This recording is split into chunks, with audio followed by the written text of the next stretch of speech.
Hello, my name is Lainey, and this is my first YouTube video. I really don't know how many times I have recorded my first YouTube video and just not uploaded it. It's probably more times. My dog just moved my tripod. It's probably more times than I can count on my fingers. So, I always record them. I even edit them. I've had full videos ready to hit send, and I never hit send.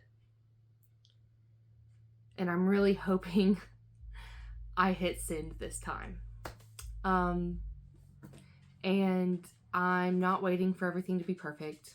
I usually am like, my reading room needs to be clean and organized. My books are not organized. I don't even know what that is. There's a pile of stuff in front of me right now.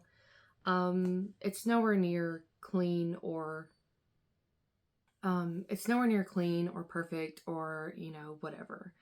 And my bookshelves are, not Billy bookshelves. I have one little Billy bookshelf, actually here.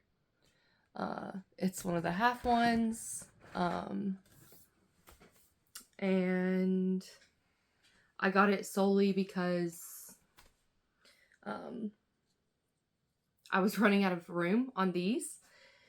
And so, yeah, and I have another bookshelf downstairs that also is not a Billy bookshelf. It is one that my boyfriend got me forever ago, and it's brown and it's beautiful and I love it. But it is downstairs in the bedroom instead of up here.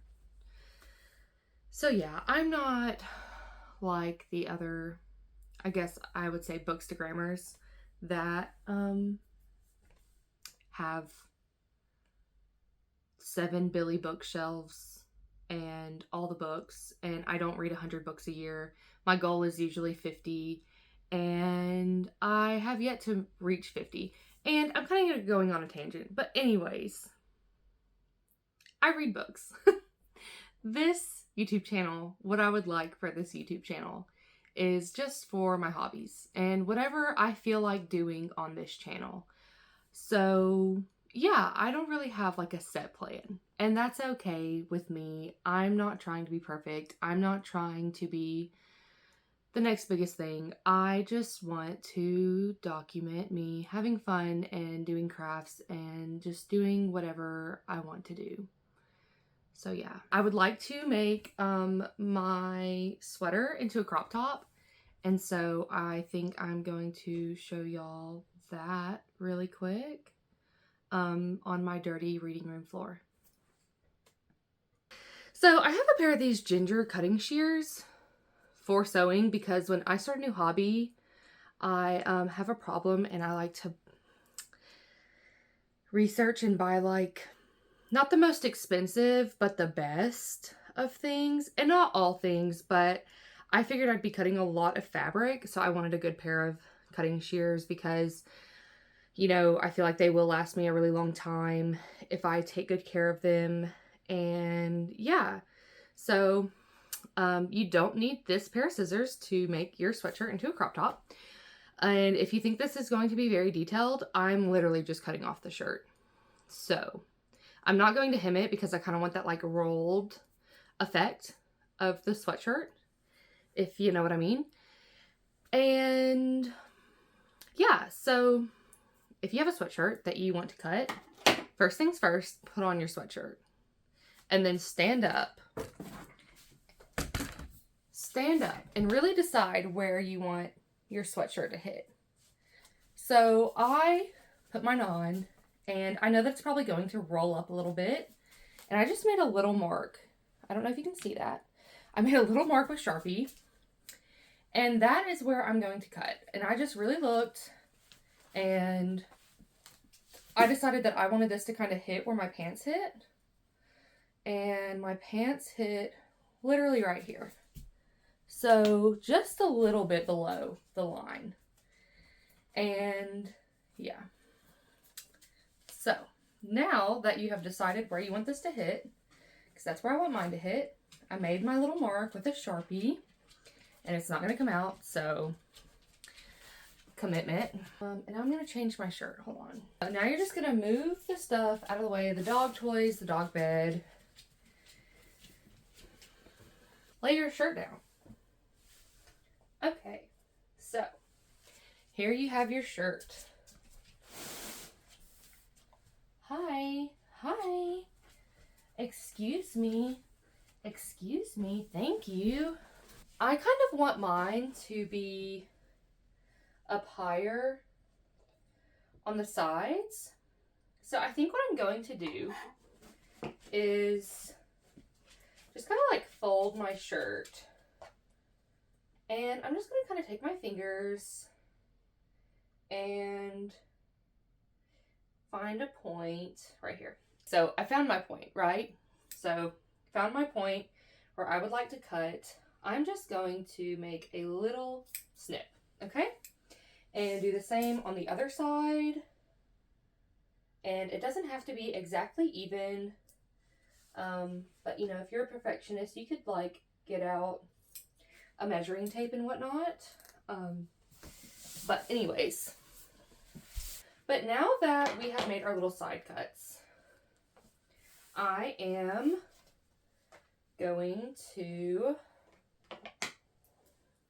cut straight in the middle up to that little Sharpie line that I made.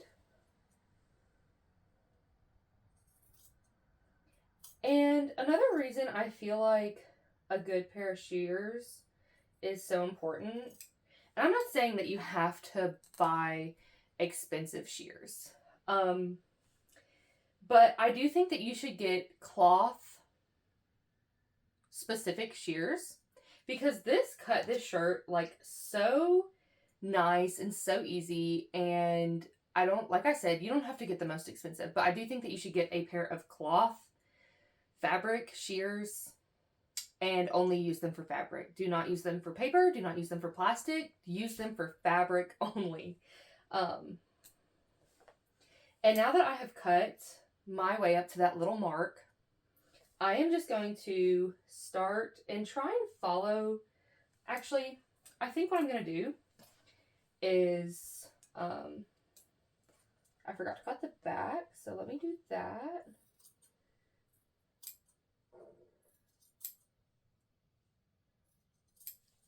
Okay, so now that that is done, I'm going to kind of scoot around here.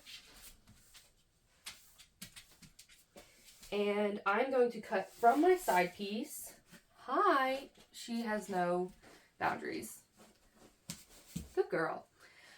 I'm going to cut from the side piece that I cut, grab both pieces so that we're cutting like both pieces at the same time.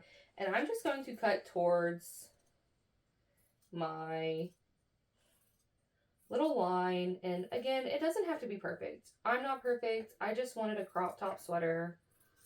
Okay.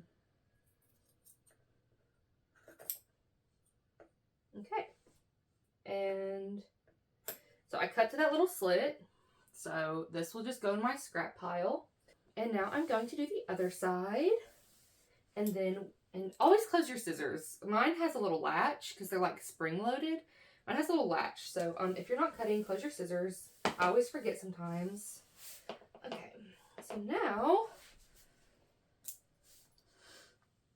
I'm going to do the other side the same. Oh, and I don't even know if I said this. Today is literally just going to be a little like Saturday vlog, I guess, of me chilling at my house doing whatever I want. And the first thing I wanted to do was make a crop top sweater. And now that that is done, I'm going to try this on. Okay, absolutely love. This is perfect. And see, like, even if it's not perfect, like, you really can't tell. And exactly what I needed. So, task 1 done for today. I think what I want to do now is take my dog outside and play Frisbee because she really likes the Frisbee. And I feel bad that she has been cooped up all day.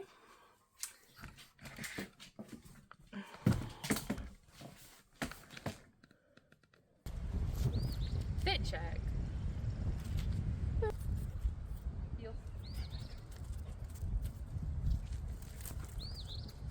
Oh, the wind got that one.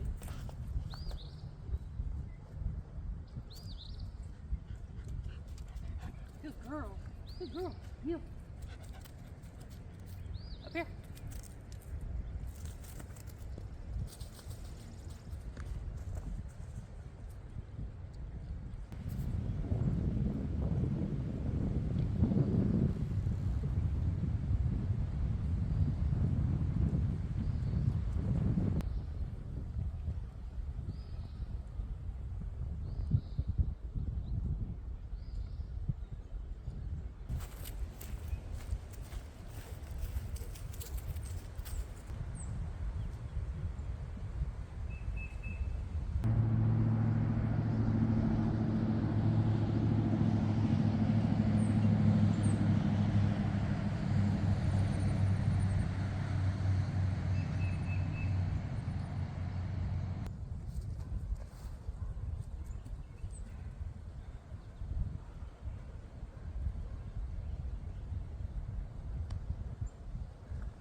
So I just figured I could show you kind of my plein air setup.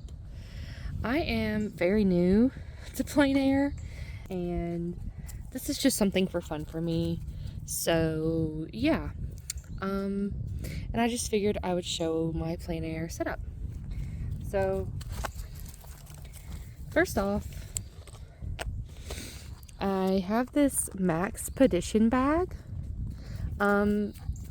They are like a hiking company, and so this is meant for like hiking tools, but I used it for my supplies, and they were having a buy one get one free when I bought this. So I actually have two of these. One's a little bit thicker, and I think this is just called a pocket organizer. And in here I have two mechanical pencils. They are the Derwent Precision pencils, I think. Some 0.5 Derwent Precision lead that came with the pencils. Just a white pen. I really don't know. It's a Uniball Signo, and this is really old, and I'm surprised it still works. And most of this I already had. These are art, like everything but these two brushes here were art supplies that I already had at the house, just from over the years. So yeah, I already had these two, I already had this, I already had that. These two are new. These are the Velvet Black Voyage watercolor brushes. And I got the 2 and I got the 6, and they just come apart like that and then go back together like that. And these are pretty kind of pricey, but I had a black velvet that I used to really love, and I neglected it, and it broke. So yeah, and I'm just realizing now that my hands are kind of dirty because I have been playing frisbee with my dog. So sorry if that bothers some of y'all.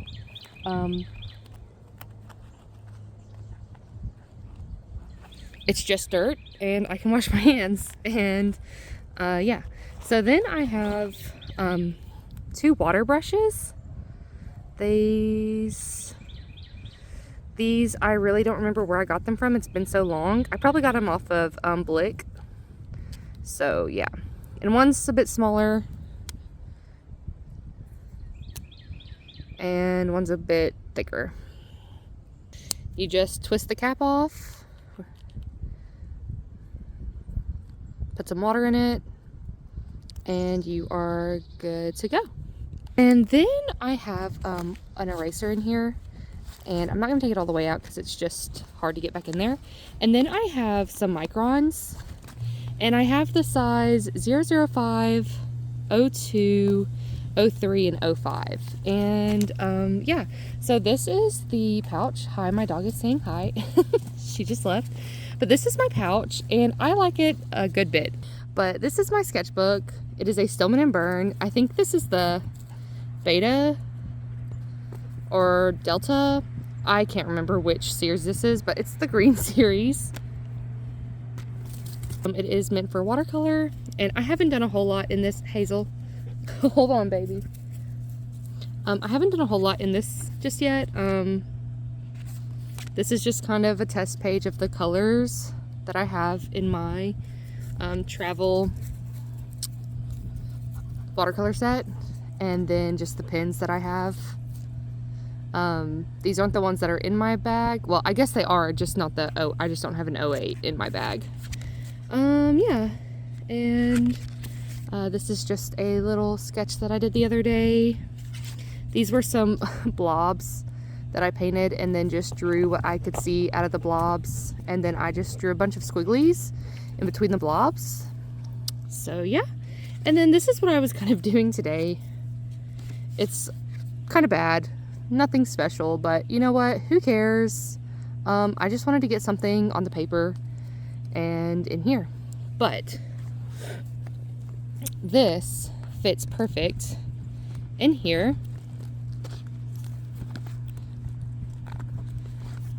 It just slides right in there and it is good to go. And then I have seen other people do this. They have a Wilson armband that they clean their brush on, and so I was gonna try that out, so I did that. I got that and it worked pretty well. I do still have my paper towel. These two both just fit in this pocket. That's probably not the neatest way to shove those in there, but yeah, that's everything you pretty much need besides the watercolors in this little pack. And it zips up just fine. And now whenever I want to go somewhere, I have my little pack. And then this is what I've been using for painting. This is the portable painter. And I just have some, I'm probably going to butcher how you say this, Sennelier paints in here.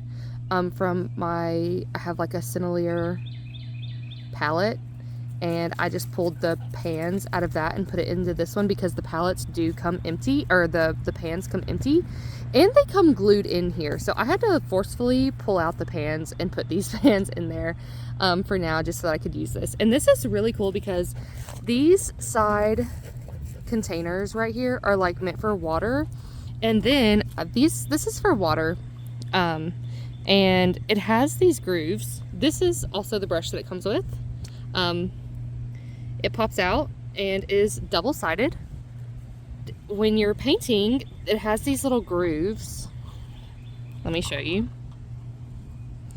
It has these little grooves on this water reservoir for your paintbrush to sit in, and I just think that's really cool and thought out well, and just really nice. These water reservoirs kind of act as like a stand, like make it pretty stable, and can also fit over your knee if you have a smaller knee. It fits on my knee even though I have kind of a bigger knee, but only if I'm like not wearing leggings. If I'm wearing leggings, this wants to slide around a lot. But if it's just my bare leg, it fits and stays pretty well. So anyways, and then how this comes apart is these just slide, these slide out of there. This one slides out of there, and you close it, and then you put it in there like this. This side goes like that.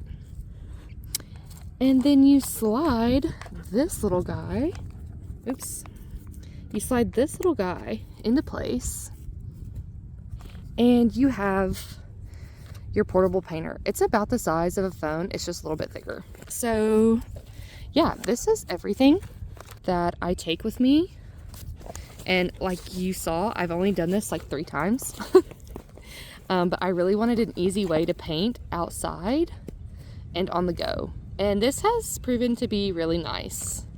Okay, I am out of breath because one, I have a really long driveway, and the mail lady just dropped something off. And so me and my dog just checked the mail. And I was not expecting this today because I never got a notification or anything that this was supposed to be in my mailbox today. But I got a Litjoy package. This is the Coraline Special Edition Illustrated, whatever, Illustrated Special Edition. Neil Gaiman is one of my favorite authors, and Coraline, I have read Coraline and I have watched the movie Coraline. I have watched the movie Coraline probably more times than anyone should really watch a movie, but it is one of my favorite movies. It used to scare the ever-living bejeebus out of my little sister, and I didn't care. I would still watch it over and over again. I like to listen to the soundtrack. It's just a great movie and a great book, and I feel like the book is kind of creepier than the movie. I feel like the movie actually kind of leaned more into the fact that it is for kids. But anyways, Coraline is an all-time fave, and when Litjoy Crate came out with this edition, I was like, I have to have that. I absolutely have to have that. And I don't keep up very well with like Litjoy Crate and Illumi Crate and all those people's, like, I do better with Illumi Crates just because I do have a subscription, so it's a bit easier for me to keep up with when they have special editions. But like Litjoy Crate, I really don't ever know. Fairy Loot, I don't ever know. I know there's a lot more different book boxes than just those, but I'm bad at keeping up. And really the only subscription that I have right now is the Evernight subscription and then Illumi Crate's regular subscription, but I skip that one a lot of times because there just are not a lot of boxes that intrigue me. And then I see, like, and then I watch people unbox them and I'm like, yeah, I really didn't want that. So like, I'm glad I didn't. It's very rare that I regret not getting one of the boxes of Illumi Crates. So yeah. So I just usually skip, but every now and then, and y'all are probably going to come in my comments and hate on me because, you know, there's a wait list and whatever, but I'm allowed to skip. That's why the function is there. And, yeah, so anyways, this is the Coraline box from Litjoy Crate. There is some beautiful artwork on the card. And I love the feel of this. It's like that, like, satiny matte kind of finish, which I know satin and matte are different, but you know what I'm talking about. Okay, it's very pretty. It has some gold foiling, as you can see. And we've got Coraline and her parents, and then Coraline and the other mother, and the cat. And then on the spine, we've got the cat again and the other mother's hand and a button. And then on the back, mirrors are never to be trusted. Look at these page edges.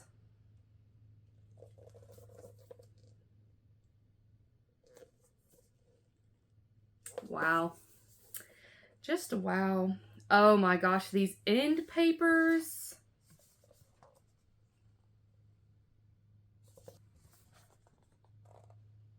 Absolutely love. And you know what? I am going to find some illustrations. Oh my gosh, that is so cute. Little mice. It's like watercolor. Oh, love that. And again, like, I really do feel like the book is creepier than the movie, because don't tell me that ain't creepy as all get out, okay? But that is why I love it. Oh, Miss Spink and Forcible. Oops. Looky there. Oh, and forgot to mention, there is a ribbon bookmark also, which is really nice. Ooh, I like this beetle page. I love bugs. I collect bugs, like taxidermy bugs. So I love a good bug drawing.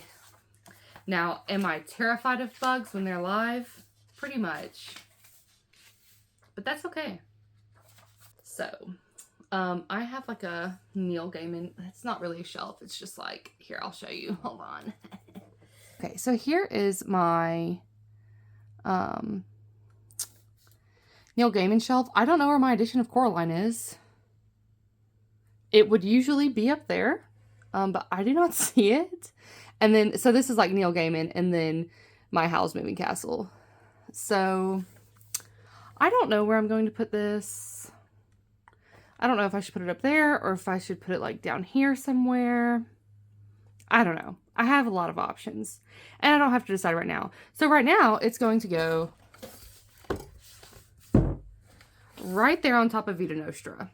I think that's all I'm going to do today. I'm probably about to play some Stardew and just chill for the rest of the day. So yeah, so thank you for watching and spending my Saturday with me. It's been a good Saturday. Anyways, bye.